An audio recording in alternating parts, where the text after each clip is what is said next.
welcome to Portal Paranormal Talk Radio. I am your host, Tuesday Miles. And I'm Angela Thomas. How are you, Angela Thomas? I'm doing fine, Tuesday Miles. How about yourself? I'm pretty good. Today is November the 11th. Yes, indeed. We are getting closer to holiday time. I know. I'm so excited. Okay. Well, for those that are noticing the Christmas stuff that's going up in the aisles, I don't know if that makes me so happy, but, the fact is holiday time is really good. Yes, hide from the holidays. We all say that. Hide from the holidays. Because, chaos is going to happen. Can you remind our listening audience where they can tune in to us at in our website? Certainly. Well, if you are listening to the show, you may also wish to visit our website to learn about today's guest, Dr. Pamela Heath. She is the author of Suicide, What Really Happens in the Afterlife. And that book was co-written by John Clemo, a world-renowned channeler. Our website for more information is www.portaltalkradio.com. Also, feel free to call in within the United States, toll-free, 877-786-0562, if you have any questions for our guest or for Tuesday or myself. Now, a live virtual auditorium is available on paltalk.com, and a direct link to our room under social issues can be obtained from our network, that is paranormalradionetwork.com. Portal Paranormal Talk Radio can be heard on Live 365, BBS Radio, MSN Radio, Satellite Radio UK, and Tricom, just to name a few. All that and plus more. Absolutely. Well, let's see, has there been anything new this week? There's been lots of things coming up the last couple of weeks that actually now I can talk about. For those of you who have done ghost investigations or ghost tours upon the Queen Mary, the Queen Mary was sold. It's been back and forth going over the last few months. New ownership of not just Queen Mary, because Long Beach, California actually owns the Queen Mary, and they've owned that for the last almost 70 years, I believe it is. But the land surrounds it that they have purchased, although it does give them rights to revise the Queen Mary itself and what goes on inside of it. And they have hired a new company to run the inside of the Queen Mary, which includes the restaurants and hotels and management and stuff. And so it's gone through a humongous change. Well, now, I find that very exciting because, having spoken with other people about the Queen Mary, there seemed to be a big urge for some new people coming aboard, new management and things of that nature. But, Tuesday, there's one thing I did not share with you. I actually had a dream of being on the Queen Mary, and it seemed very, very real because I was touching it and could feel it. So I have a feeling that, something's about to happen on the Queen Mary that would involve you and I. Maybe so on that. And that would be terrific on that, Angela. I'd love to see you here in California on it. With the Queen Mary, this is the thing. When you have new owners, new management, especially when there is such a place that is as haunted as Queen Mary, you wonder that the fact is, does these new owners believe in ghosts? It's been highly advertised. It's been well documented scientifically and paranormally that this ship is haunted, that there's not just one or two ghosts, that there's probably the documentation within what Peter James claims that he has documented at least 600. But I believe that's just a very small amount of what is actually on the ship. And the fact is that can a ghost or ghosts cause chaos to a place? Meaning that if, I've noticed that some people would consult paranormalists in regard to they couldn't sell their home because they had ghost activity in it, that they had problems even getting buyers to come into the house. The fact is that they felt the energy was negative because of it. Well, I have been reading Pamela Heath's book, and one of the things that was mentioned in the book was exactly about what you said. Can ghosts and spirits cause, havoc and chaos in an environment? And that is an absolute yes. Now, will all of them participate in chaos or causing problems? No. But there are a few that will cause chaos in an environment if, A, they're unhappy, but also, B, listen to this. I come across a passage in Pamela Heath's book called Suicide, What Really Happens in the Afterlife. And they say that those who have had, like alcoholic problems or drug use problems in before, their obsessions do not cease once they pass over and go through their physical death.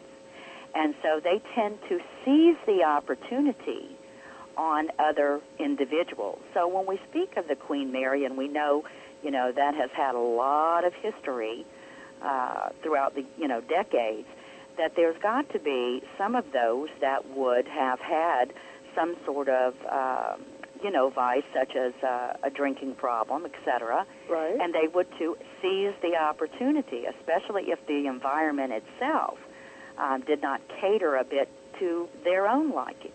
I agree with that, Angela. And I also have seen ghosts that not only were addicted to maybe alcohol or drugs, to coffee, to cigarettes, to cigars, just, for whatever it is that they have this, love for before they cross over. And, the fact is that, we are so addicted to material things that you think that, oh my gosh, we really don't need them on the other side.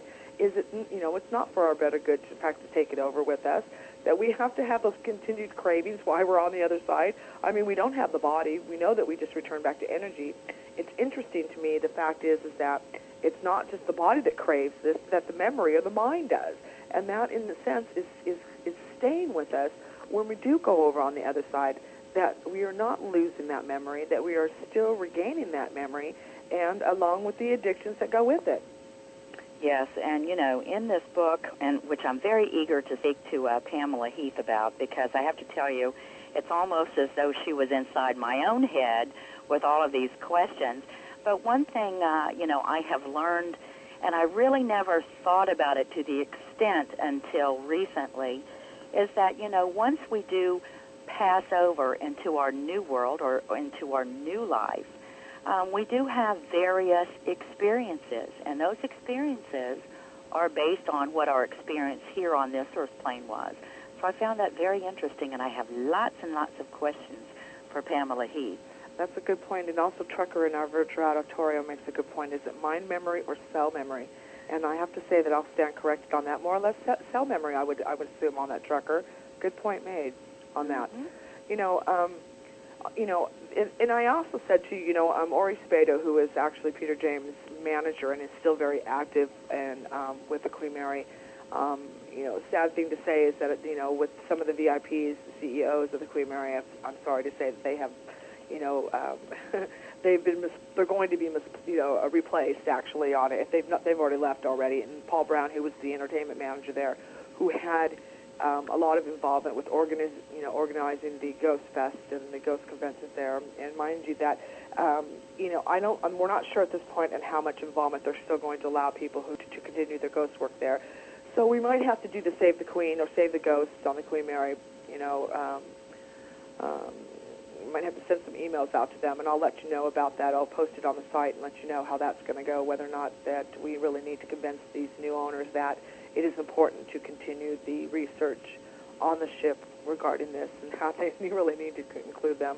And I have to give Erica Frost some credit that she's basically right now is the only person on there who's doing ghost tours, who's fighting to keep this ghost involvement alive. So we'll have to we give her credit and some support there that we can maybe help along the way and persuading these new owners that it's indeed very important to continue the research there. Well, I agree with you. And, I've had quite a few emails requesting whether or not that we were going to do some type of show or some kind of live remote from the Queen Mary, because actually we've talked quite a bit about the Queen Mary here on Portal. And so I'm all for that, as well as offering some tours to those places that are known paranormal places, such as the Lemp Mansion in St. Louis, Missouri. You know what, that would be a great idea, and I think as soon as everything really settles down there, Angela, and they, put in place this new company that's going to manage everything, that, that maybe we can arrange that with them. I have my foot in the door, luckily, and that will help on it, but, we will provide the contact for everybody to, send a letter in if we needed to encourage them to continue, because it is important. Scientifically and paranormally, it's important that we keep continuing to document the activity on the ship there. on it, But I also had something very unique happen here at my own home. For the last 2 weeks, I've been without my computer. My computer, my brand new computer, I would say less than 17 months old, the motherboard decided to crash. Unfortunately, it was very odd that the thing did crash, but it did. It was fine one night. The next morning I woke up, the thing was dead. But this is what I noticed, and I actually did a documentation on this.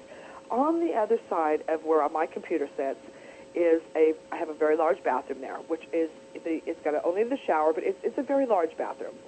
And I have a portal that's in the shower unit there. We don't use that shower unit because we have other bathrooms and stuff, but I noticed that the activity in that bathroom slowed down immensely.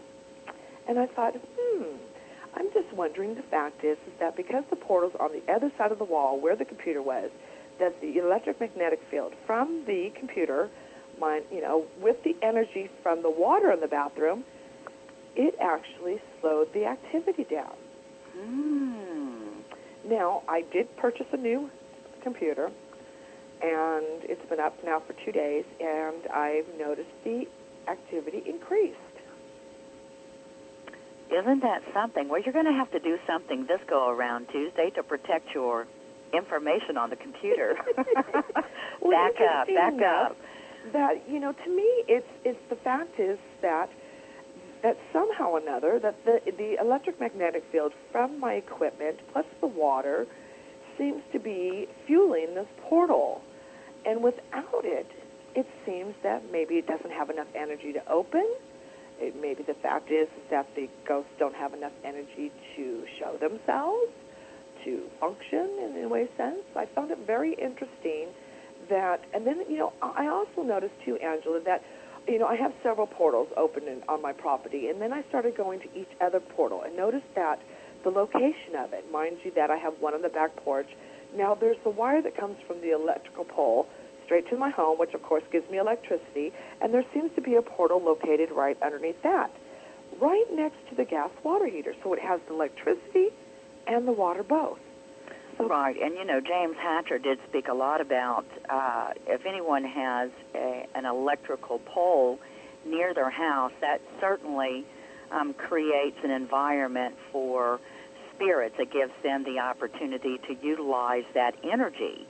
And so he has found in his own research that those who have electrical poles near their house certainly have a bit more activity than, let's say, somebody else. But, for those of you listening, I have to tell you that Tuesday's home is very well documented with various types of ghosts and spirits.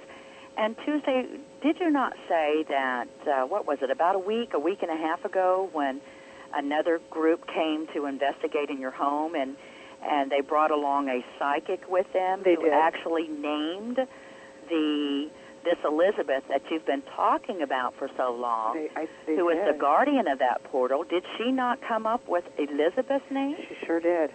She sure did. And there's that heart-stopping moment when you think, okay, somebody else has validated this, and the fact is nothing was discussed with them. They knew little about my home, and again, they were coming in, to document. There wasn't anything that they had to help me clear, although being helpful enough, there was, we really want to document, before, and this is the thing, this is the stage that I feel that paranormal investigations need to go in. And the fact is that if you have a group that comes in, and sometimes there's like 9 or 10 of them that come in, and they just start, plastering your house with all this equipment. But the fact is they're going in right away and making assumptions on things. And you really want them to come in quietly without all the equipment at first and just kind of do a walkabout. Get to feel the place, get to know the place. And, the more people that they bring in, I have to say to them, the less activity they might get, because ghosts don't like to have, new people around them. So, but they were really cool. They brought only half the crew, which I was pleased about at first. I didn't mind them all coming, but at a later time. And in fact, we're going to have Dan and Sandy on, and they're with the Southern California Paranormal Research Society in California. And in fact, they were featured on the news during Halloween time. But and it's an up-and-coming group. They haven't been around for a very long time, but I have to say that their expertise in this field is worthy of them. I would say that they've studied long and hard with this. They really were professional when they came in. I was impressed with them. But, you know, here's the thing on it. With Elizabeth, and of course what we say, Elizabeth is the gatekeeper of this portal, you really don't get a lot of conversation from her. You don't get that interaction. You know, it's not like I'm like a trans medium to sit down and get all this information from them. It's almost kind of like they're numb. That, you know, they'll show themselves, let you know that they're there, but the fact is they don't interact with you. And so I was glad to know that I did get a name of Elizabeth and that somebody else was able to validate it. But interesting enough about this is that there was a spirit that was in my daughter's room, a male with a child. It was a little girl. We did know her name was Sarah. We were able to document that from some records that were on the land, and that she actually, her and her brother did die on the land. And sad thing of it is that we were able to move the male out and up and wherever he wanted to go, but the little girl stayed. Well, she had been, you know, protected by this man for so long. This little girl hung on to my leg for a week. I felt so bad for her because she just didn't know what to do with herself, you know, and here it is, the time thinking, well, maybe this is a good opportunity for her to finally trust and for her to finally move on. And I have to say, I haven't felt her now in a week, and I'm glad to report that I think that she finally has moved on. Well, now that's wonderful. I have to ask you, though, Tuesday, I know that you have children in your home. How have they adjusted to the spirits and ghosts? Because it's not typical that there are parents out there who can have a daily interaction with or who have documented such activity in their home. How are your children adjusting to the ghosts and spirits there? You know, Angela, when I started first noticing all this ghost activity, you know, and this is quite a long time ago, it seems like, but, you know, and the kids were a lot younger, you know, if whatever fears I had, I didn't give them to them. You know, I mean, I might have been afraid at some point, you know, at the time because I was really just learning a lot about this stuff, but I really didn't act like that way to them. I just kind of said to them, you know what, hey, they once were human, and they're just misplaced. That's all they are. They're not here to hurt you. They're not here to disrupt your life, and you just keep doing what you're doing, you know, and just keeping your eyes open. If something is different, then come and tell me. And I just treated it that way. And, you know, I could say that my son gets a little uncomfortable around it. He's kind of learned now to come in and say, well, something's bugging me, and you know, can you go look, Mom, you know, and I'm glad that he does do that.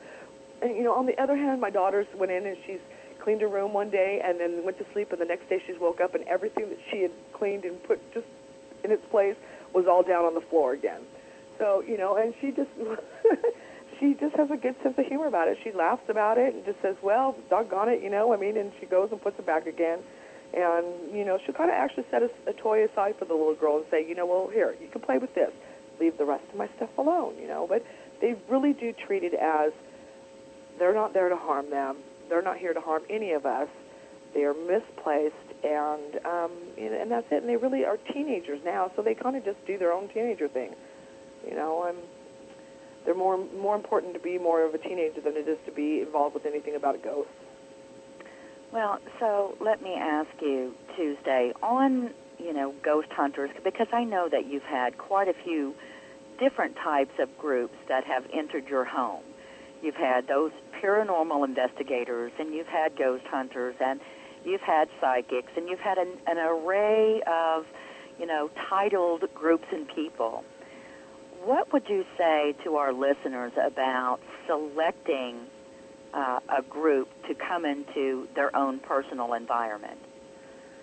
Well, you know, this is the thing, you know, I actually found really odd, though, Angela, because if you notice that a lot of the groups are getting away from using any type of psychics or mediums or intuitives on their teams, which is, it's a catch-22. They want to go in without having that knowledge. They want to, you know, kind of get the information from the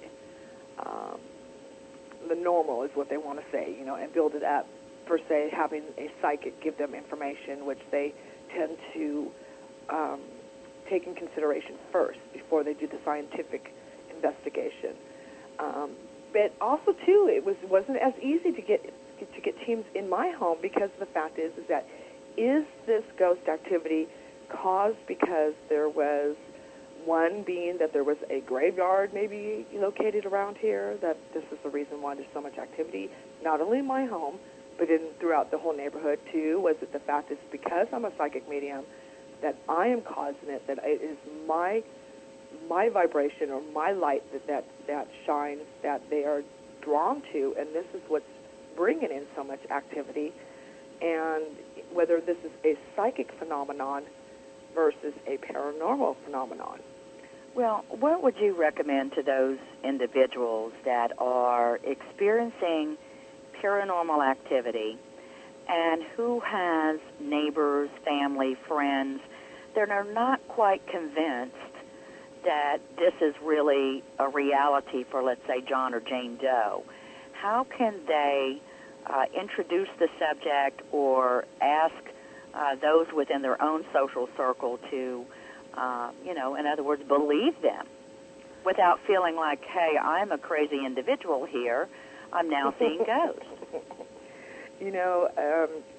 It doesn't matter if you're still going to go through that period where you're thinking that you're seeing things, no matter what it is. At first it is. It's because the fact is the reality, it's not an everyday occasion that somebody is going to have some kind of phenomenon, supernatural, whatever you want to call it, activity in their home, place, or business.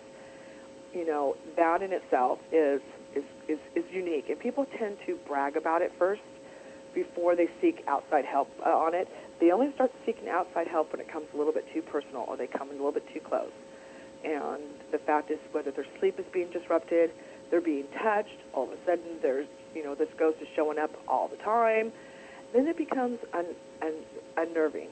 And when you have a team, and mind you that when you do select a team, there is 100,000 different types of teams out there, and you want to try to get one at least that's closer to your area. Mind you that they do, most of them, almost all of them. There are some that charge, but it should be of no charge as they come out to investigate. And you want to ask them a couple of questions. How long have you been investigating? What kind of cases have you been investigating? Are you scientifically based? Do you have a solution to help the person solve the hauntings? Exactly, because, I've heard of a lot of opportunists out there that will go into a person's place of business or their home environment, film it, document the activity, and then, pretty soon it's either a book or a movie. And so, and it leaves an individual still with the same activity in their house and not able to resolve, making it go away or to, help them adjust to that spirit in their home. So, is there a particular society or an organization that helps to funnel true paranormal investigators that will follow through with things? There is. I'm glad you asked that, because I just came across that last night, actually. I was looking through some stuff and did find a couple different organizations that actually you can report mischievousness from paranormal investigators. If you find that they're acting in a way that, is not right, you can report them. And you can find that link is actually on the portal website. Underneath the links page, there's a link there that you can report somebody on that. But, they're also, too, carrying, each team usually will carry a solution. If they can't, find a solution for this, they'll actually refer you out to. Some of them are priests, some of them are psychic mediums, some of them are just experienced in that type of field where they go in and they actually will do prayer vigils, or they'll do, they've even done it where they have a priest come in and do a clearing. They call it a clearing, or some of them will call them exorcisms, but hopefully that each team has a support with them, that they go in and say, well, look, we can't necessarily do this. We're scientifically based, but here you go. Here are some names that you can call in, and we will speak to them, let them know that there's need of extra help with the case. Right. But they're so individually done or rated that it's hard to even imagine that each case is the same, although it seems like the same types of hauntings have been going on now for years.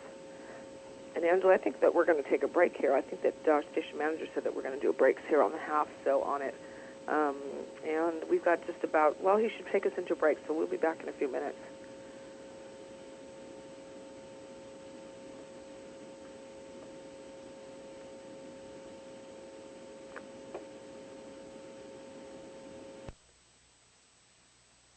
Bloopers. Well, no. I thought it was actually a broadcasting deja vu experience. All those of you listeners did not hear us, but Angela, I was just talking to you all, and notice the fact is we weren't on the air. Well, so Tuesday, will you tell our listeners about some of our upcoming guests? I sure will. In the month, our next Sunday, actually, that is November the 18th. We are having a author on the show, which is his name is Gary Val Tenet, T-E-N-E-T. He is the author of the Mayan 2012. Now, if any of you don't know about that, the Mayans, what we felt, some of us felt, the fact is that they were able to predict the end of the world on 2012. And so there's been a big debate on whether or not that the way that people were decoding that calendar was correct or not. And so he has spent half a lifetime on decoding the Mayan writings and what they're all about. And so we're looking forward to finally having somebody who has a lot of information about them come up on the show and share his information that he has researched. Well, Tuesday, I think that's an extraordinary feat to do all the research about the year 2012 because, not just the Mayan calendars, but other types of calendars worldwide has actually ended on 2012. So my question to Gary is going to be, is that something that brings us into a new age, or is that literally, we're shutting down? But I have to tell you, in my own belief systems, I do not believe for a moment that, 2012 is the end of the world, but rather, my own beliefs, or hopefully, that we are entering into a new time. And so, well, I understand that Angelina Diana is coming on November the 25th. Oh, absolutely. For those of you who, Angelina Diana, if you've not heard of her, how to describe her? She is a psychic, very good psychic as it is. She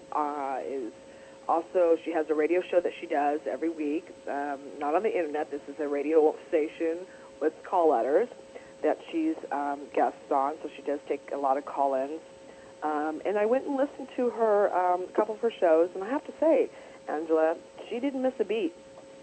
I know spot on. Well, I know that she's done a lot of television as well as radio. And by the way, she does do an internet radio talk show as well. Oh, she does? Yes, she does one for the Forever Family Foundation. That's right. That's right. I had forgotten about that. Absolutely. Well, she's getting around, isn't she? She certainly is.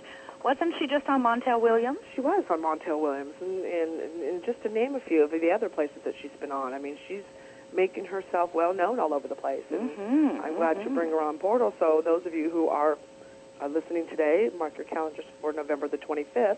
Come into the virtual auditorium, or make sure that you jot down the toll-free number and call in and get a reading from her, because we will be spending the 2 hours doing nothing but psychic readings from her. Right. She's very, very good, and also certified, because the Forever Family Foundation does certify mediums throughout the world, including John Edwards has been through their program. And what does that mean, Angela, that they certify? Well, actually, what they do, Tuesday, is they take them into a more of a laboratory setting, just like Dr. Gary Swartz does out there at the University of Arizona. And so, a person is hidden from them, and the psychic is with a sitter, and they are able to, they've got everything categorized scientifically, and they'll mark what they miss and, what could have been done by chance and what could have, no way possible could it have been chance. And so they do certify their mediums, and they do so once every year because, there are psychics and mediums out there that, due to maybe something personal going on in their lives, are unable to function fully for their clients. And so, that ensures the integrity of the mediums that work through that foundation. I say work through. They actually volunteer their services for the Forever Family Foundation, and they volunteer to the organization to offer their services. And although there's a fee, that fee actually goes back to the foundation. And that foundation helps those that are in the middle of the grieving process. I say in the middle of, could be at the beginning or during their grieving process. And they have a lot of information about one's passing and death and grieving and support groups out there. Wow. Well, that I think that's a good thing in a way, since it's almost like the fact is that at least you have somebody who is almost like the middle person who doesn't have anything to gain by testing and certifying these psychic mediums. Exactly. And that the fact is that you can also check behind their credentials and see, have they been certified? Yes. Is it the fact that if in case, and some, have to say that there are psychic mediums out there that do charge, I think that's just fine, but, to make sure that you're getting your money where, with what the service that you're looking for. Your money's worth, I have to say, but, and so, that's a good thing. That's a good thing on it. And, good for her. Good for her for doing that, And I think that if you're going to go professional in that aspect, too, it wouldn't be such a bad thing for you to be able to be certified. What you got to lose? Right, right. Well, one of these days when I mosey on up to New York, I want to be able to go through their certification program. Absolutely, and you would fly and pass with flying colors there. Well, thank you. Thank you very much. You as well. Very much. Well, so now on December 2nd, Dan and Sandy, then, of the Southern California Paranormal Research Society, what you were just mentioning before break. That's correct. Will be on. And, I hope that we can discuss at least a little bit with them about the integrity of particular groups and to offer some sort of advice to our listeners about who and who not to go with. I'm sure they're not going to name names, but they may at least list those that are certainly credible out there within the United States. And I'm sure with all of their activities and work, they also know quite a few who are overseas. That's correct on it too. And I have to say on that too, with it, especially with those that are working overseas on it. We tend to, even though that we do reach the UK, which is overseas somewhat on it too. That the fact is that being, I lost my train of thought here. Well, the fact is that they work. Those that do paranormal investigations are not just confined to the United States. Absolutely. They tend to go overseas, especially on more higher, more places that are getting the attention, or there's been a lot of chaos recently in that particular environment, so they tend to go over there. And they also tend to, give seminars and things of that nature. And speaking of that, I have to tell you, again, today's guest is Pamela Heath, and she is the author of Suicide, What Really Happens in the Afterlife. And so for those of you that are listening to the show, do feel free to call in 877-786-0562 for any questions that you may have for Dr. Pamela Heath, or you may wish to join our live virtual auditorium on paltalk.com. We are located under the social issues, or you can go to paranormalradionetwork.com for a direct link to the room. And so, with that being said, Pamela Heath coming on at the top of the hour to discuss, the suicide, not only traditional suicide, one taking one's own life in a purposeful way, but also she speaks about assisted suicide and murder suicide. So there's a lot of information that Pamela is going to be able to offer us, especially about those actually who have passed on. Now, one might say, wait a minute here, Angela. How in the world are we going to hear from Jane or John Doe in the afterlife? I mean, this book could be all bogus, right? But I have to tell you that they've utilized a lot of mediums and a lot of channelers, especially John Clemo, which is co-author of the book, and he's a world-renowned channeler, and he also, is a psychologist as well, so he's not, someone sitting in your neighborhood channeling. True. But, there's just a lot of information, and in this book as well, there's a lot of people who have asked about their particular loved one and their particular situation. So for anyone who may have had someone that you know or love pass, Pamela Heath would be the doctor to ask your questions to. And Pamela not only is a doctor, this lady is an artist, an author, a psychic, a physician, and a parapsychologist. Oh, well, Angela, I think she has ADD, because that's not all she has. That is not all she does. I mean, she has, going onto her website, I was just reading before I was actually, we started the show, on what else she does. I mean, she does karate, she does, there was just a huge long list of the things that she does. Not only that, she's got extensive education behind her. And, geez, you know what I mean? She's an anesthesiologist, too.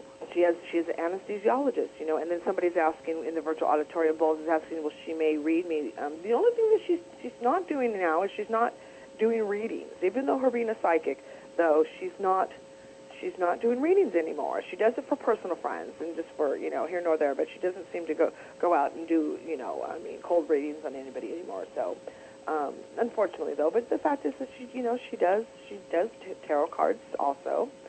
Tarot cards, I have to repronounce that on it. But, talk about jack of all trades. She is a jack of all trades. But, I want to say one thing about this, Angela, being that the fact is that, and maybe I'm wrong, but just that question I want to ask her. Do you think that somebody who is contemplating, suicide, would pick up a book and read about it first? I do feel that there are those that would pick up a book and read about it. It depends on really why they are leaning towards contemplating suicide. And, for those who read this book and who are, maybe in that mindset of saying, hey, I really do feel like I need to check out of this world, if you read this book, you will see that, the problems that you have here on this earth plane does not cease. In fact, it's you've still got to go through it. And yes, it's for those people that not only are contemplating suicide, but those people that are working with others who are, thinking about suicide, whether that's a professional like a psychologist or an individual out there that may have a loved one or a friend that is, going through a lot of trauma in their lives. So it also helps them to say, here is the research, and pose to them many, many things, because this book not only entails about these three, I'll just say, areas of suicide, it also entails what is being told to them by many, many people.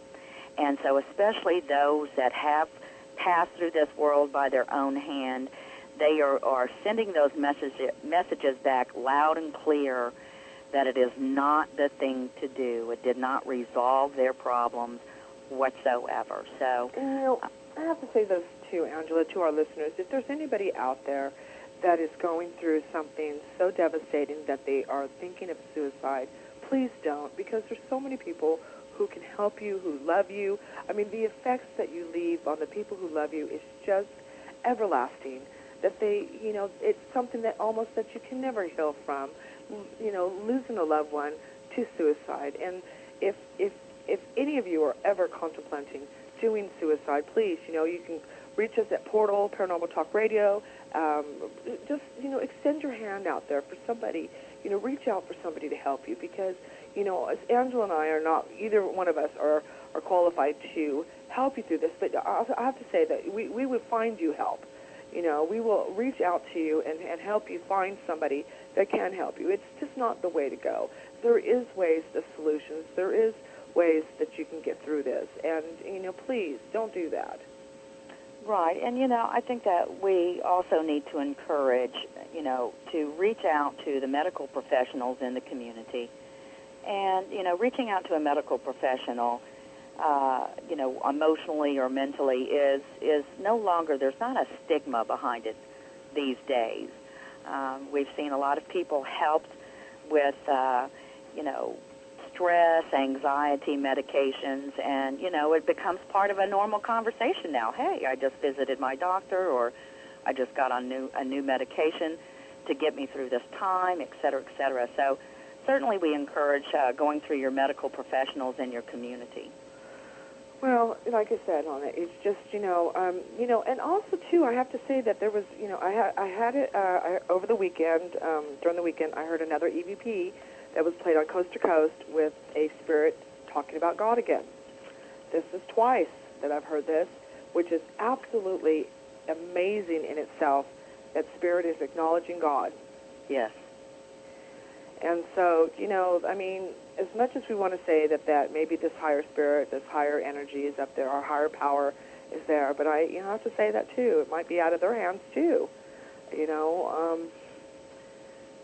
Can something higher or divinely up there help you from stopping this? And I guess that's where our own free will comes into play. Free will plays the important role because, nothing can stop one from such an act or any act, because we do have free will. But, on the other side of the fence, free choices also mean consequences, good or bad. And so we have to look at that. But, karma plays an important role. Again, something that I wish to ask of Pamela about the karma and the beliefs of various religious beliefs. And she also talks about even the suicide bombers. And, one of the things I have to say, Tuesday, it's always been very disturbing to me that one would refer to certain individuals throughout the world that are doing these suicide bombing. But in Pamela's book, somebody comes up and says, why don't we call that homicide bombings? Because it's not, suicide is not the primary act, it is the secondary act, right? True, very true. So I think that, there's a little softening when we say suicide bombers. So, again, Pamela's going to be talking about, naturally, 9/11 and suicide bombings that occur throughout the world. And I'm going to be very interested in hearing what she has to say about what is being channeled through the other side, that and the research being done. Well, I also read on there, too, that she does mention, and I've mentioned on the show before, and I have to say that I kind of joked along with it, that the fact is that when these certain type of religious groups are promised 72 virgins, that they go through with this suicide bombing, in that, I've joked before that says, well, you'll be lucky if you find 72 virgins. Oh, Tuesday, I had to say that. That's too funny. I'm sorry, y'all, but, All right, now you all don't email saying that was an inappropriate comment. I am not responsible. I know, I mean, it's just this, and I have to say, as a spiritual person, I really give everybody their own traditions, their own religious sense, their own beliefs, without judgment and stuff. And I don't judge them either, but I just find it to be just ridiculous. I really have to say that, Angela, and I apologize to anybody if I'm really hurting your feelings on this, but they blow up themselves and other people's because of the fact that they're going to have 72 virgins waiting for them. I just think that, Well, that's one of the motivations. Do they think they're going to have a body? This is the thing. Do they feel that they're going to have a body to do this act there? That they're going to actually go on the other side and have sex? Well, I really can't answer that. I have personally read the Quran many years ago, and I have to tell you, in the Islamic faith, suicide and killing is not something that is promoted within the Quran. In fact, suicide and murder is absolutely, the worst acts that one can commit in that particular religion. It just is on that. So, well, we're going to bring her on shortly on it. And I want to ask, we have a Miss Sweet as Candy. Miss Sweet as Candy, are you waiting to ask a question for Angela or for our guest? I see that you have your hand up in our virtual auditorium, and I just want to quickly ask you before you wanted to ask Angela and I a question. Let me make that clear, or you wanted to wait for the guest. Sorry, that's okay. Okay. You want to ask us a question? Okay, I'm going to go ahead and put you, go ahead and drop the mic and go ahead and ask your question. You're welcome. And just grab the mic.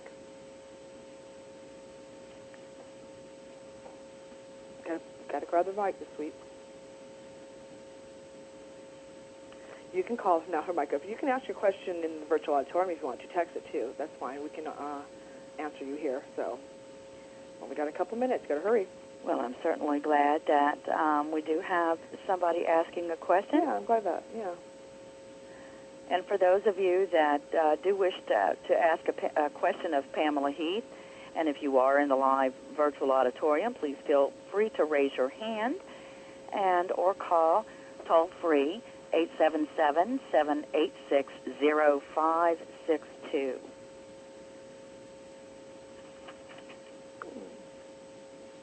And we'll, on that, whenever you want to go ahead and text your question, or she can call, whichever she wants to do. We're just about ready. Okay, very good, very good. All right, so, and let's see here. And, you know, the month of December is going to be light. For right now that we don't have a whole lot booked for the month of December, we've got a couple dates open, and so we'll let you know as that comes up who we've actually booked for that. At this time, we've got a couple people that we have invites out to, and we haven't heard back from them yet, but it should fill up pretty fast. It usually does. Oh, here we go. We can always do by radio. We can always sing Christmas carols. Yeah, there we go. Here we go. Here's a question from Miss Sweet Candy. Thank you, Miss Sweet Candy, for your question. And real quickly, it says, recently I have had some past life tragedies that really broke me down. I had a miscarriage, and I feel I saw the third vision of the time when she passed. It came in 3 visions that faded away. And I'm sorry for your loss on that one, Miss Sweet Candy. Third one she can't remember.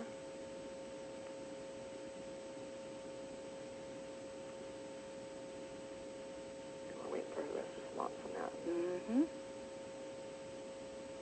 And what a significant loss, huh? Yeah. The second one was a loving embrace, okay?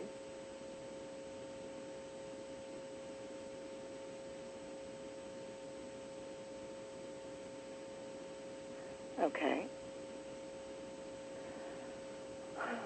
And was I seeing things, or did I really see something? I'm not psychic, but the visions were very vibrant in color. That's what Miss Sweet is saying. Miss Sweet, I have to tell you that I do believe that you had your own personal experience there. And, you know, there is no way to know whether yes or know whether no that you did or did not experience that. But it is my feeling that you absolutely did, because, you know, such experiences are unique to the individual. I don't believe that you were hallucinating or anything of that nature. What is your feelings on that, Tuesday? Well, in case we get cut off and we go to break here, we will make sure that we continue to answer the question from Ms. Candy Sweet. You know, being that the fact is that you did miscarriage, I do believe the fact is that the energy did still belong to you, that this unborn child, although it has been stated that usually spirit does not enter into the child until the child makes its first breath. Seems kind of funny on that aspect, because you're carrying the child for 9 months and you think that the child would have a spirit on that aspect. Documentation of science and through other research has stated that the spirit of the child doesn't enter until after it's born. But I have to say that there's still energy connected with your baby, you know, and the miscarriage that you had.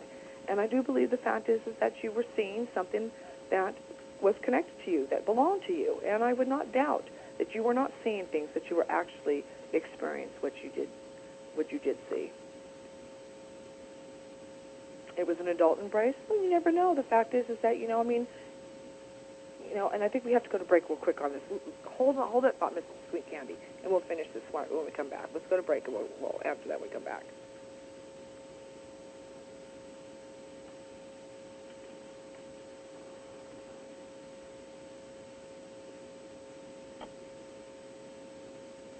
Station manager.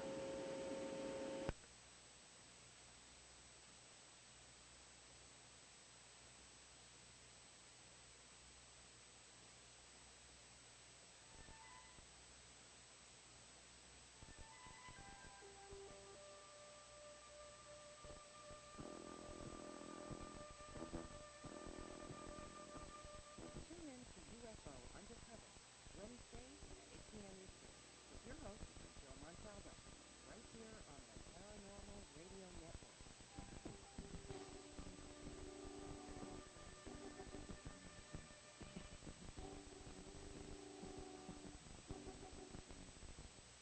Hey there, Captain Lieutenant. I'm your Boy Scout. One for Mia Dean from 7 to 9 p.m. Central Time on Tuesday. See, I host this really interesting little radio program that airs live then, and we bring in all sorts of guests, authors, experiencers, and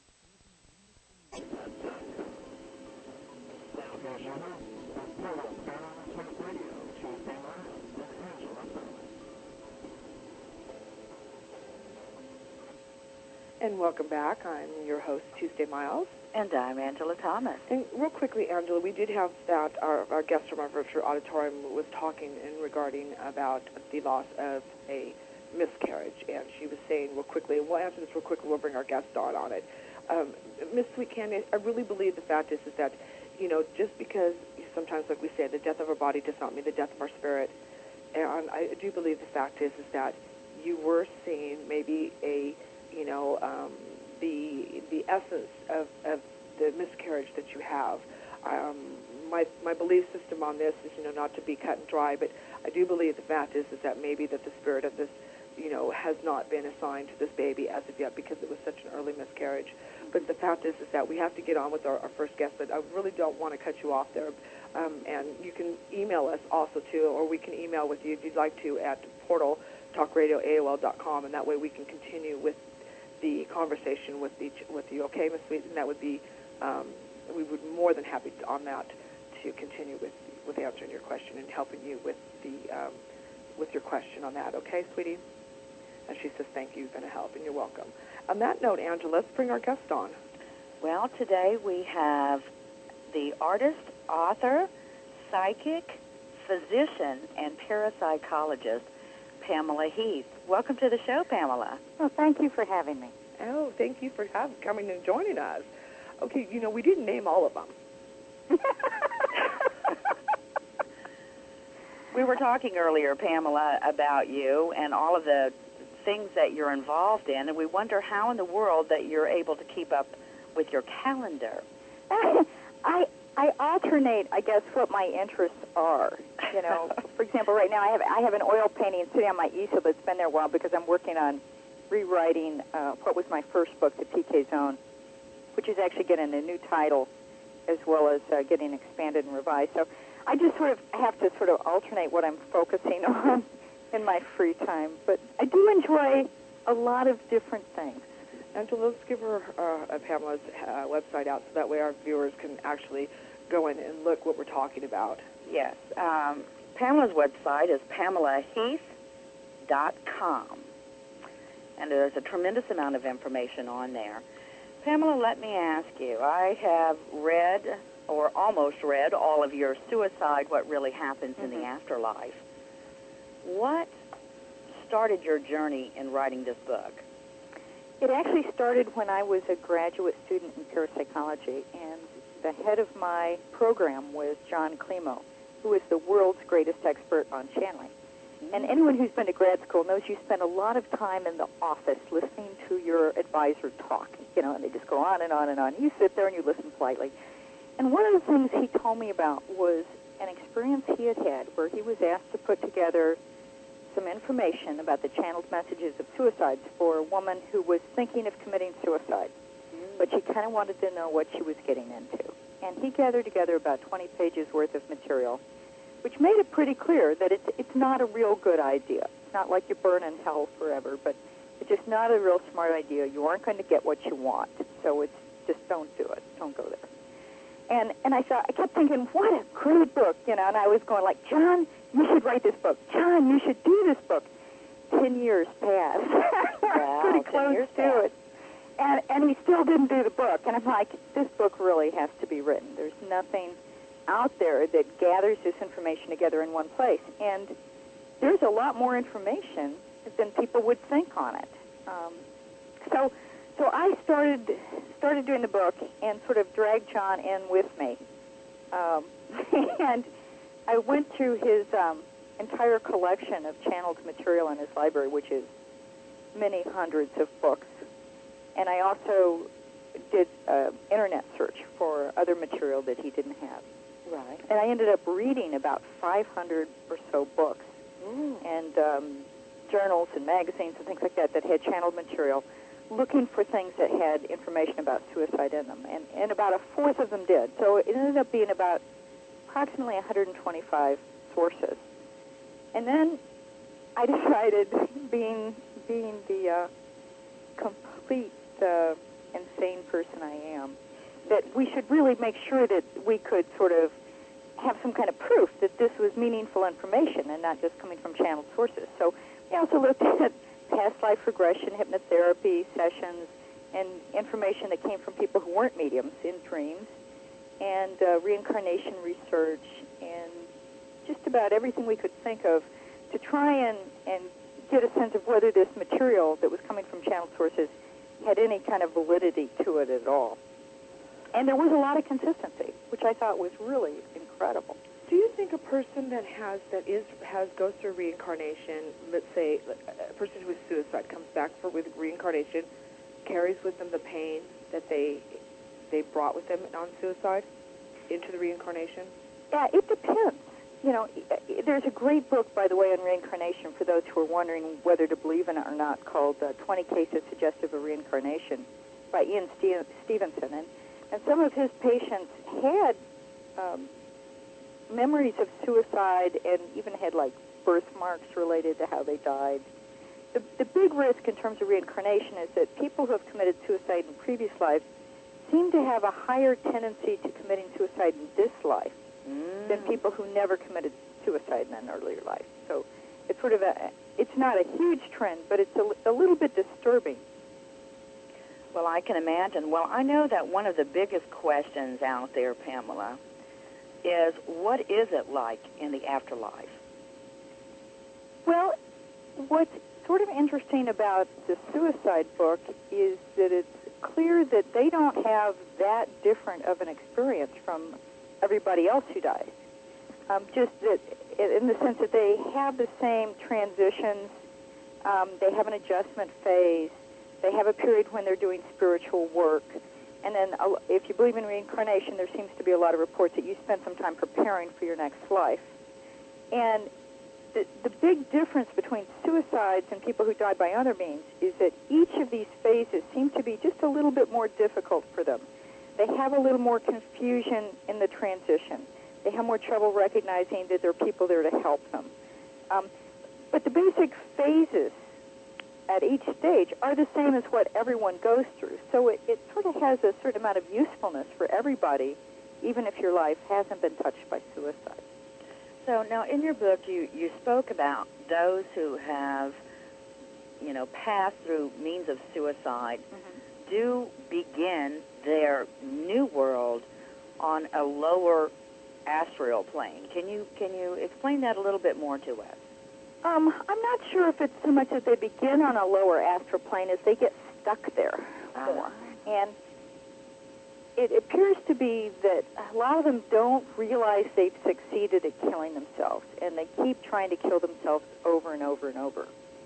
And you can also see problems related to their mood or their state of mind at the time they killed themselves. In other words, depression or drug use or alcohol can all add to this confusion. And what's really interesting about the afterlife is that, even us in physical bodies only tend to perceive what we expect to perceive in the world around us. So if you expect people to treat you badly, and you walk around with a chip on your shoulder, you're going to perceive people as treating you badly, whether it really is happening or not. This becomes even worse of a problem in the afterlife, in that you don't have physical eyes to see or a physical body that can be touched by others. So you tend to only perceive that which you expect to be there. If you expect yourself to still be alive and you refuse to see those who are spirit helpers trying to, get through to you and explain that you're dead, that's a problem. They have no way to really get through to you. And that's where physical, living mediums can sometimes be helpful. And I have done this, where you go and you tell a person, you explain to them, look, you're dead now. Look around. There are spirit helpers in the afterlife who are there to help you. Listen for them. Look for them. They're there. Right. So that's got to be an incredible experience, Pamela, to be able to communicate with those who have passed on, to let them know, listen, you did indeed succeed, and you are now dead. So that really, you become a therapist in a way to them. Oh, yes. Yeah, but you do that with people no matter how they crossed over, how they died. I do work both somewhat in terms of therapy and counseling, for everybody, but also sometimes I do work as a doctor, and that can be interesting too. If they believe that they have a broken bone, because they had one when they died, then in the afterlife they still carry that image of that wound with them. And I'll like have to say, okay, I'm a doctor, I'm going to heal you now. And send them energy, and it's like, okay, you're well now. It's gone. Well, Pamela, you had said something about those who refused to believe that they are dead. Oh, yeah. Actually, it's on page 133, in case you have your own book in front of you. I have the draft thing. Yeah. And you said that it's very important for those to recognize that they are dead. It's almost like a passport to the new world. So with that being said, they have to recognize that they truly are dead in order for them to go up in the next level that they need to be on. Is that correct? Well, they need to realize they're dead in order to recognize other dead, which is to say the spirits who are there to greet them and help them and explain what's going to happen next and how do we move through this and help them to advance. Right. And sometimes the greeters will go to great lengths to try to get recognized. I think one of the more amusing things I studied was both with suicide bombers and even with fundamentalist Christians. If they're expecting, that person who dies is expecting, by golly, they're going to see a guardian angel, with wings and a harp, then the spirit guides will appear to them that way because that's the only way they'll be accepted.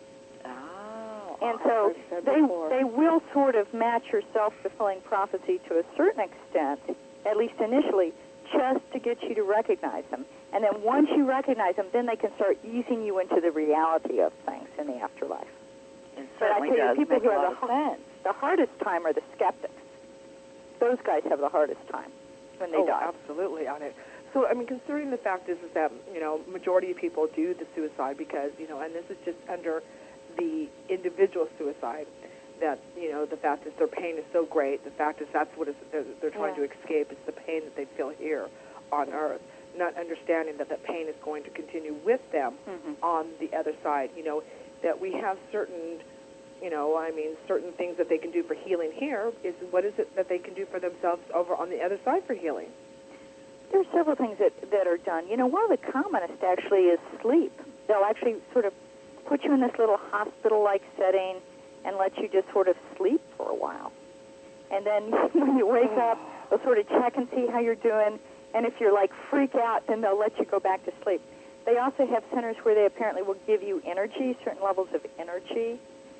They'll also try to create safe situations where you can start to look at your life or look at what's going on.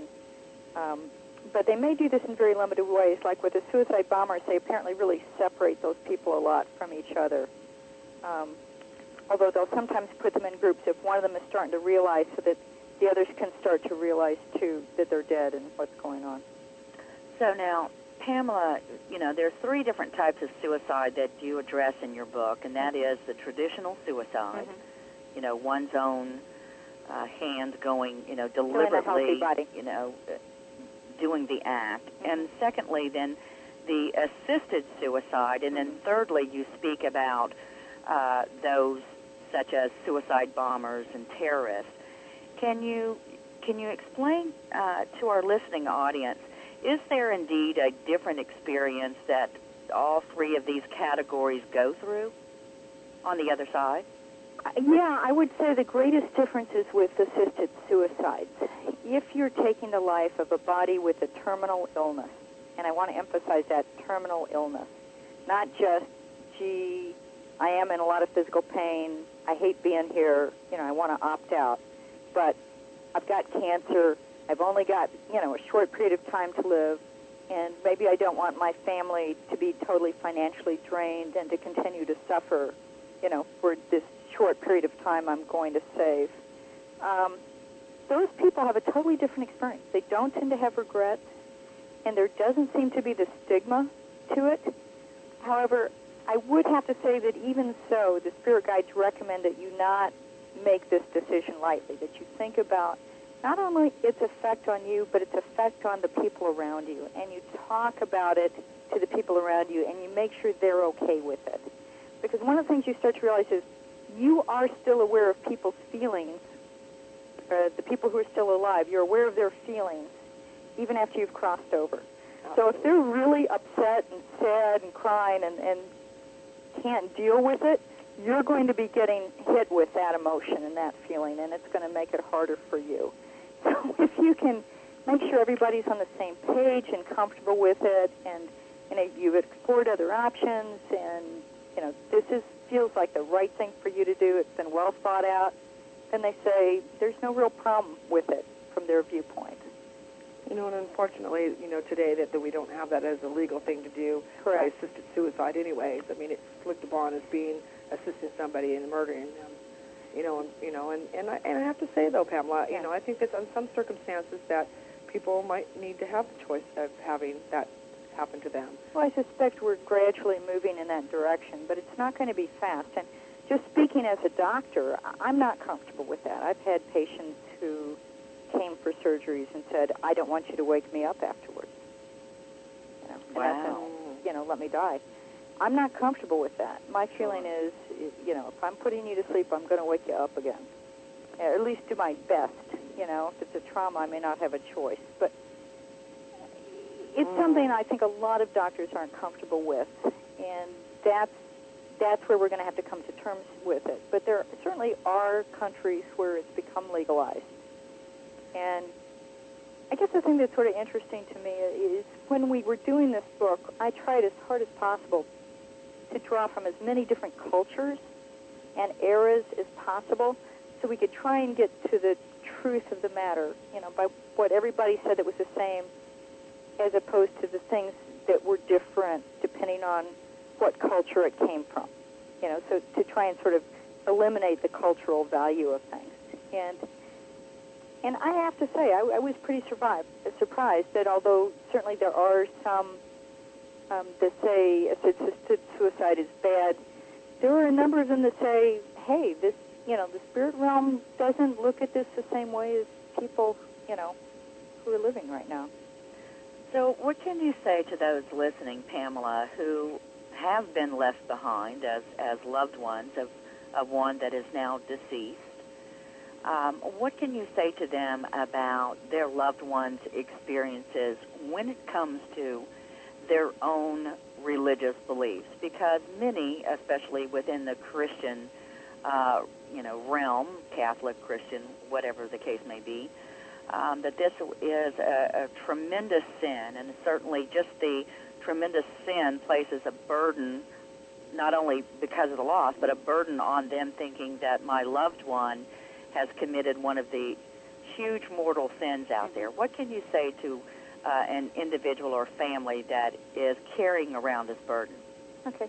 Well, two things. First of all, there's an entire chapter just devoted to messages to those left behind, which emphasize there's still a love, there's still a connection, and that they benefit from prayer by those left behind. So prayer is a good thing, regardless. And it doesn't matter how you pray. It seems to be that sort of sending good wishes to those on the other side gets through and is appreciated. The other thing is they tell us that none of us have it quite right. And even I, as much as I've studied this, I recognize that I don't really know what goes on the other side. I mean, that's why we have a question mark at the end of our title. Right. This is our best guess. But I'm not assuming it's chiseled in stone. And I think all of us would be prudent to sort of take a step back from assuming we're completely right and have a little bit of an open mind that, gee, we think this is how it is, but we're not sure. It may not be quite like that. That flexibility not only helps us dealing with those who have passed before us, but then when we ultimately make that crossing ourselves, there's a lot of reports that say it makes our experience a better and easier one. So as one that has done the research and has been involved in mediumship and channeling, etc., has the message come through that there is indeed a heaven or a hell or purgatory or paradise? What are others on the other side saying about their experience? Well, depending on the channel you're talking to, the medium you're talking to, Mm-hmm. there seem to be multiple layers, which people will describe as having different levels of vibration, which ultimately get closer and closer and closer to the source, which is all, whatever name you want to give that source, whether it be God or the universe or the all or whatever. And the lowest levels are the ones closest to the earth plane, and they're a heavier vibration. Those are the ones we find easiest to contact and that have the easiest time contacting us because of that vibration level being so close. What happens to us in the afterlife is, to a certain extent, ultimately what we create of it, both in the sense of, are we willing to be open to what's really there, or are we going to create this unpleasant world around us? If you ever saw that movie, What Dreams May Come, Oh, yeah. there was that woman who committed suicide, and she was in this really horrible place. And it was basically a place of her own imagining that she had self-created. Right. So people certainly do create their own hells. They can, to a certain extent, create their own heavens. All of these are within limitation.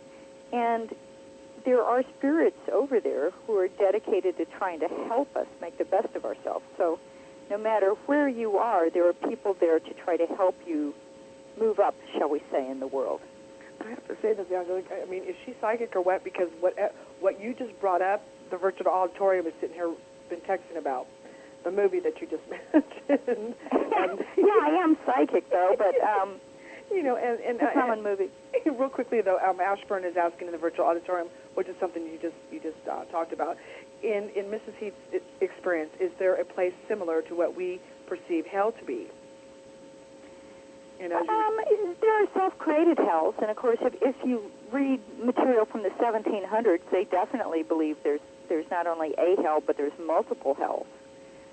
But I really think it's like life itself in a way, and that we do tend to create heavens and hells for ourselves, even while we're alive. right. All of that becomes exaggerated in the afterlife, which is part of why they recommend us to work on our baggage and start to create better lives for ourselves while alive, because it's easier to do it while you're alive than it is after you've died. There you go. Think of this as a good time to practice. Absolutely, on that. 72 virgins? No, they don't get their virgins. I don't think too many people are going to be shocked by that one. I do think it's funny, though, that some guides will state quite clearly that they will greet these guys as virgins just to get them to cross over, because they won't believe they've died if there's not a holy man there or a virgin there or whatever. Okay. So they will appear in that guise just to get those people unstuck enough that they can move them to where they need to be to start dealing with stuff. Well, I mean, I didn't mean to, you know, as far as to be rude to anybody, but I did make a comment earlier about if you can find 72 virgins still left at that time that's going to be in spirit crossing over, you're going to be lucky. But yeah, I have to admit, I saw a cartoon once which had 72 nuns, you know, dressed all with rifles getting ready to shoot them. Oh. But that doesn't happen either. You said something about the belief system. The fact is, you know, and I feel this way too. We're given free will, living here as, you know, in our human bodies. You know, what's going to take away, and we're given free will in our belief system. What's going to take that away when we reach the other side? It doesn't seem that it would. It seems that that's really, I mean, and I do believe, I agree on everything that you're saying there, Pamela. The fact is our free will is going to continue with us. Yeah, there's free will. It's actually interesting. The last third of the book, which is on the suicide bombers, has, to me, some of the most interesting channeled material, because we talked a lot to spirit guides. And the spirit guides, at least one of the spirit guides we talked to, felt like he was really advanced. And I just felt like I was getting great sort of Zen stories from him. Right. That the more you read them, the more you got out of it. And they talk a lot about what they call unfoldment, which is sort of letting go of your limited worldview and isolated stories. And it's sort of the purpose of life itself, is this unfoldment, spiritual unfoldment, and it continues in the afterlife. But But I guess one of the things they say is don't be too tightly wrapped up in your beliefs. That if you have a certain amount of openness, not only does it make life flow easier for you, but it makes a huge difference in how fast you can progress in the afterlife. Because when you look at fundamentalists, especially the suicide bombers, you're talking about people who may take, hundreds or thousands of years to go through their life review and self-judgment because they're so fixed on these ideas and can't let go of them that they're not going to be able to see other viewpoints as they're going to have to be able to advance spiritually. Oh, and there's that word "have to" on there. That's put Well, that. yeah, because you're stuck there. I mean, they were saying, I guess there's some channeled material about Nazis in World War II who were committing horrendous crimes. Apparently, some of those guys are going to be sleeping for like 1,000 years. I mean, it's going to take a very long time for some people to be able to progress. And you do have to deal, there are consequences. I guess that's a phrase I like to use. There are consequences to our choices. And one of the messages that came through very clearly is we need to be very thoughtful in how we deal with other people because there are consequences. And anytime you harm others, you basically are going in the life review to walk through life in their shoes. You're going to feel firsthand what happened to them when you did what you did. Okay? Now, if you do nice things for other people, that can be a very good thing, that you enjoy experiencing. But if you hurt somebody, you've got to not only experience how you hurt them, but how that hurt rippled out and affected everybody who knew them in their life. Mm-hmm. And if you're talking about, killing a lot of people, that's a lot of stuff to go through. So are we going to call that karma? They sort of differ in terms of whether they want to use, talk about karma. They like to talk about the word consequences, or they'll say some choices are more enlightened than others, but they don't like to use terms like right or wrong. They'll say enlightened or unenlightened. It's sort of an interesting distinction. Angela, didn't you have a question more about that, about the karma with that? Well, certainly, I do believe what comes around goes around. Yeah. Yeah. And certainly that there's consequences. Yeah. But how does karma play in our lives, here on this earth plane versus when we've passed? Are we just taking the karma with us, or does karma happen to us once we've passed? Well, you see, my belief is going to be different from many people's. I believe karma is a matter of choice, and that we choose to want to owe others or to be owed debts. Because if you read Mayor Baba and some of the enlightened spiritual masters, they do talk about karma as a choice, that any of us can step off the wheel of reincarnation at any time. The trick is you have to let go of everything. You have to let go not only of feeling guilty for what you've done of others, which is easy for many people to feel, but also the fact that you want others to owe you. Exactly. You have to let go of all of it. Now, any of us at any time can do this, but it's not as easy as it sounds. So let's talk about regrets. Mm-hmm. What are those on the other side, saying? Do they regret what has happened for taking their own lives or participating in a mass murder or suicide? Well, we saw 3 different responses to that. The traditional suicides had many, many regrets. In fact, almost all of them, at some point in their development, or the afterlife, had regrets. And it might be regret for how their body was found by a brother or a sister, or it might be regret for how it affected people that they knew. There were all kinds of different regrets. We've got a whole chapter devoted to their regrets. Assisted suicides really had no regrets. People who came back and channeled messages basically were saying, no, I thought about this a lot, and I made a careful decision. I take that back. There were 1 or 2 that had regrets, that looked back on their life and said, oh, gee, I was supposed to get something out of this suffering. I was supposed to learn from this. And right. somebody else owed me from another lifetime, and this was going to be their way of paying it off. And I didn't let them do it. So there were a few regrets there, but very few. The suicide bombers were, by and large, very early in their spiritual in their, progress. Okay? And in fact, the spirit guides were really funny because they made a big point of this, of you have to recognize where these people are in terms of their level of development. They aren't very far along. If we're talking about people that may take thousands of years to get through their life review, and we're talking 10 or 20 years ago, they haven't scratched the surface. Wow. So those guys mostly didn't have regrets. And I couldn't resist asking one question, because we did do some interviews of them through a different medium, where I was asking the questions, and I was tuned in both to the spirit guide that she was getting the answers from, and I was listening to what she said, the medium said. Now, is regrets the same as remorse? Not always. Okay. Not always.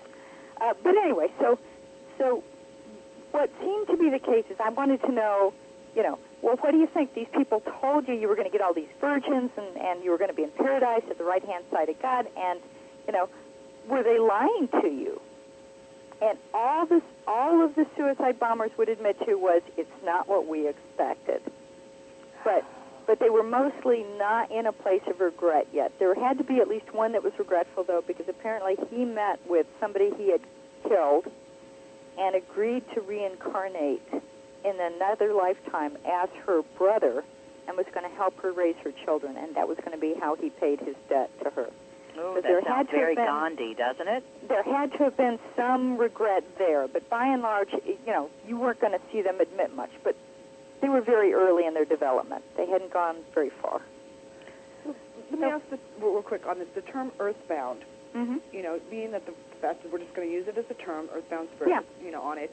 I had an experience where I'm going to call him an earthbound in my home, and which he had hung himself. Hung around for 3 years, and finally, after driving me absolutely nuts being here, all he wanted to do is for me to get a message to his father that it was not his fault, that he was in charge of his own suicide. Oh, right. Nothing to do with his father. But, and the fact is that I couldn't believe how much information this spirit gave me, and I actually did get a hold of his father. Yeah. I actually was able to get the phone number, where they lived, where he was buried at, where he killed himself, bring all that information to the family. I mean, it took me 3 times to call him because I thought they were going to think I was absolutely nuts. Yeah.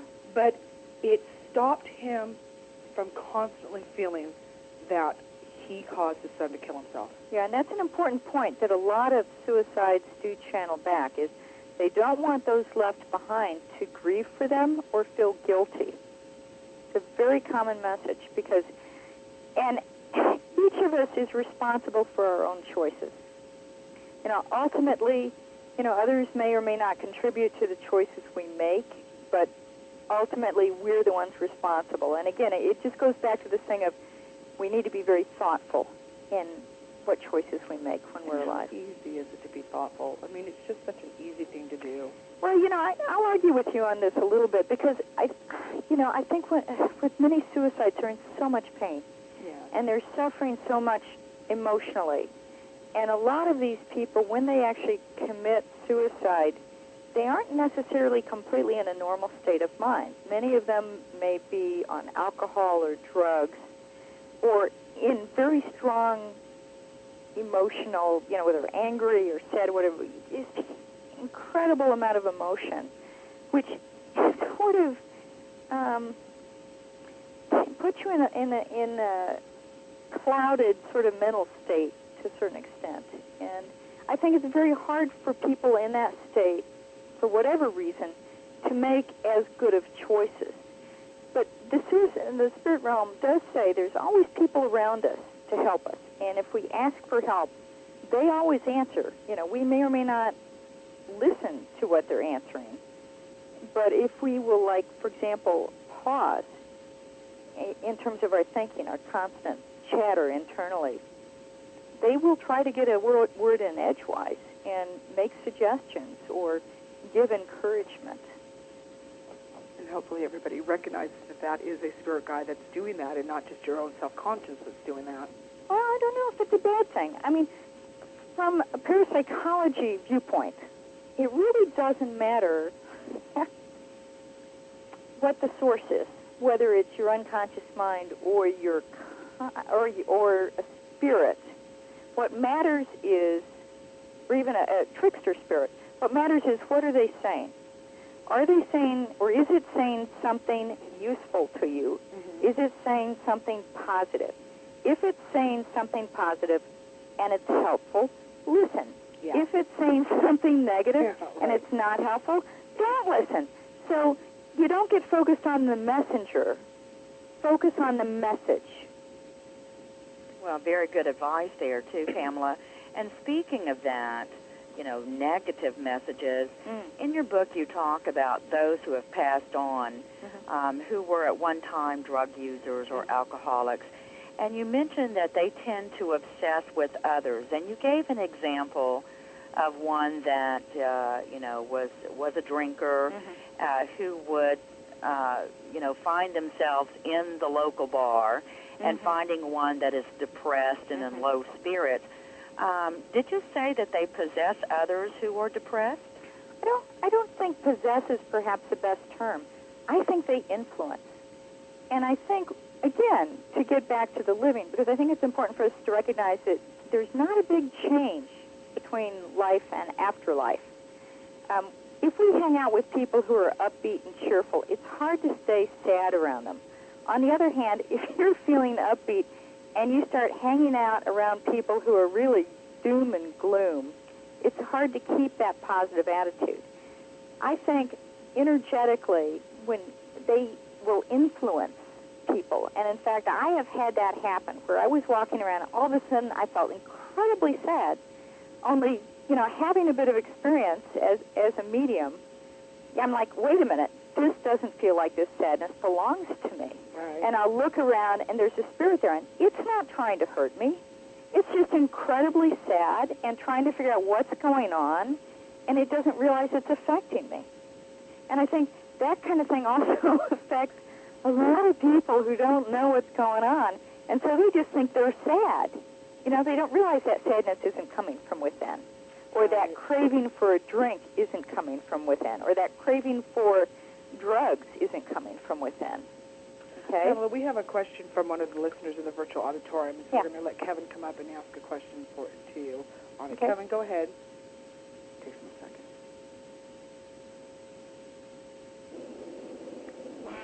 Thank you, Pam. Great to have you on. No, thanks. Yeah, my dad, he passed away in the hospital. I was with him. Mm-hmm. His lungs were filling up, with blood and all that, Yeah. but him and I, we had long discussions over years, about, nothing to keep alive and all that, Mm-hmm. well, I was with him when he passed, and he was pulling himself up on his side, and he just came back into my arms. And I knew it was either a heart attack or he had a blood clot in his brain. Mm-hmm. And about 2 minutes later, they ran in with a crash cart. Mm-hmm. And I told him, I said, boy, let him go. My dad, he was over 90 years old. Mm-hmm. And he was wondering why the Lord was keeping him on earth anyway. Mm-hmm. But I feel like I have a guilty conscience where I should have let him use that, maybe put the lasers on him or whatever. But I didn't do it. I said, let him go. Because he wants to go. Mm-hmm.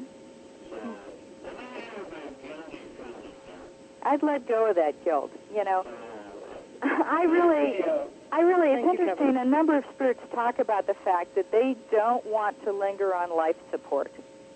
It just holds them back spiritually from moving forward, especially when they're uncomfortable. And I got to tell you, having your lungs filled up with water or blood or anything it's like you're constantly drowning. It's a very unpleasant feeling. I think what you did was the kind and honorable thing. You listened to the choice he made. You respected it. I think you would have a lot more regret in the afterlife when you look back on that if you had not honored his wishes. Very, very good. Thank you so much, Pamela, and thank you, Kevin, for that question. Pamela, I know that you are an expert in psychokinesis. Mm-hmm. Can you tell us a little bit about your book, The PK Zone? The PK Zone tries to look at everything basically that we understand today about the ability of the mind to influence matter. And the first third of the book is stories of it from around the world since the dawn of time. I mean, you're talking from ancient China and Rome and Greece on. People have been able to do this. It doesn't matter the culture. It doesn't matter the time. The middle third of the book looks at the experimental research. And there hasn't been a whole lot of it, but there is some stuff, probably over 100 years' worth of formal research on how the mind can influence matter, and also looks a little at theories and a little bit about brain research. And then the last third of the book looks at what the experience is like for those of us who actually do mind over matter, whether it be firewalking or bending spoons or healing, which is probably my favorite to actually do.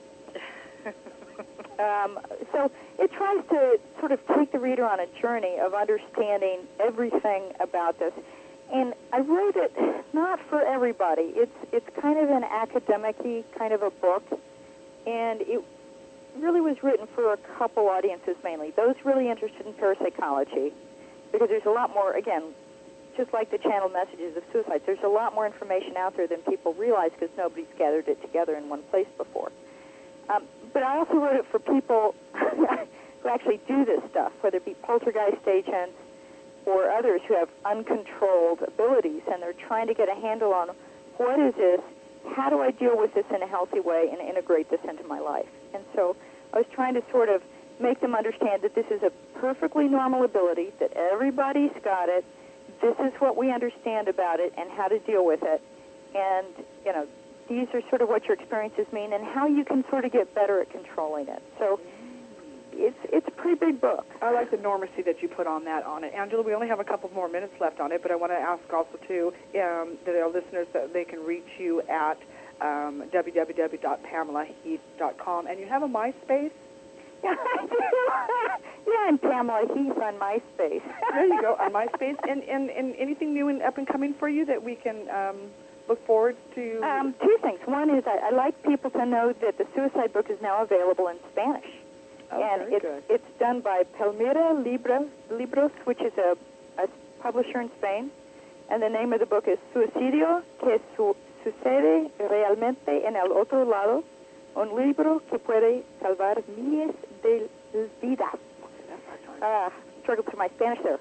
I can't read all of it in Spanish, but I can get through most of it. And the other thing is I am working on a rewrite of the PK Zone, and the new name of the book is the book's getting a new title too. It's now going to be called Mind Matter Interactions: The Stories, Research, and Theory. Wow. And also, too, you know, for those of you that we just gave out Pamela's website, go look at her paintings. She is absolutely awesome. And I have to say, I love your David Bowie ones that you've done.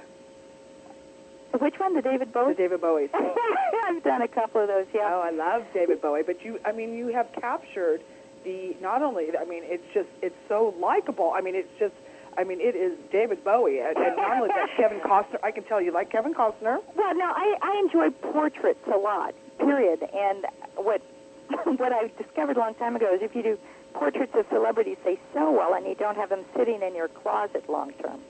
Well, I read that you're not selling your paintings. Did you change your mind? Are you still? No, you know what I found? I did a lot of shows, and I actually was in galleries for a while. But what I found was when I was doing painting to sell it, I would stop painting what I wanted to paint, and I would paint what I knew I could sell. So I wouldn't be stuck with it sitting in my closets and taking up space.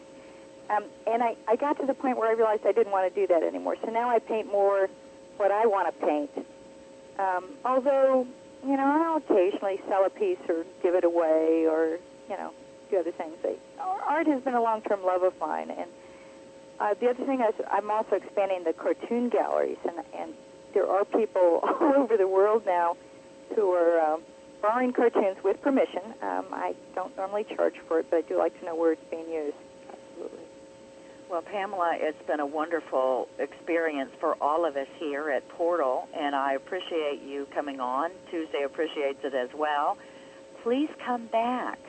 Oh, anytime. I love talking to you, and I hope that this book reaches the people who need it. I believe it will. I've read it, and it's absolutely an extraordinary, very thorough book. And thank you for writing it, because we did need that information. Yeah, I guess my concern is it's been such a taboo topic for so long that a lot of people kind of react to the title of the book without giving it a chance by actually reading it. Well, I highly recommend your book. Yeah, thank you. Well, you know, it's not a pretty subject. It's something that is devastating to anybody who's ever gone through or knowing somebody that they lost through suicide. And if the fact is that, you know, Pamela, it's a success for even if you reached and helped one person that they decided not to go through suicide because they've read your book, that means to me it's an absolute success. Yeah. It doesn't have to take a village for you to help. It can take one person that makes this book completely worthwhile. And I hope that, you know, the fact is that we had said earlier, suicide is not the thing to do. Now that Pamela has written about it and has given you the information, knowingly that the pain does not go away when you reach the other side, that you second think the thought of ever, you know, committing suicide. There's just so much help out there for you. Yeah, and you can always call 1-800-SUICIDE, you know, if you're in the United States. And I'm sure other countries also have their helplines. Absolutely, on that one, on it too. And so, on that note, on it, you know, I mean, Angela, you know, we didn't even get the chance to talk about that. She works with Lloyd. Now, how do you pronounce Lloyd? Lloyd Auerbach. Oh gosh, you know, he's got that last name that you just, you know, you want to look at it and you think that, okay, Agabog. Oh well, he's very well connected with the TV and film industry. He is. His dad did a major network sports channel show, and his uncle's head of the Directors Guild of America. No, off the record here, though, was there a little bit of you know, you and Lloyd maybe dating? Oh no. Okay. No. Lloyd was married when I met him, and happily married. He has a delightful wife. Okay. I didn't know that he was married. I've never heard him mention anything about his wife. He's married now? Yeah, he's been married since I first met him. So since at least 95. 1995? Huh? Okay. I've met him a couple times. In fact, I just emailed him not too long ago about a case that was of interest and some information that needs to be looked at. And he's so busy. Yes, he is very busy, but we've been long-term friends, and we often work together under his organization, the... Is that Mind Reader? I'm blocking on it now. It's OPI, Office of Paranormal Investigation. Under Mind Reader. He has it under Mind Reader, too, I believe it is on it. Yeah, very knowledgeable man. mindreader.com, and he's also got a new book coming out called Haunted by Chocolate. Oh, no And he kidding. also has a book, which I would recommend to people, called A Paranormal Case Book, Okay. which I'm actually in. He does talk about me some in that book. Wonderful. Well, that's the end of our show here, Angela. This went so fast, and thank you so much, Pamela, for coming and speaking about your books and stuff on it. It was very interesting, and our virtual auditorium was nonstop about talking about it. So, Well, feel free to email me some of their questions, because I would be happy to answer them. okay, we will do that. All right. Thank you so Thank you much, so much. Pamela. All right. Thank you. Everybody take care, and we'll see you again next week. And this is Portal Paranormal Talk Radio, and I'm Tuesday Miles. And I'm Angela Thomas. And thanks for joining us. Bye-bye. Bye.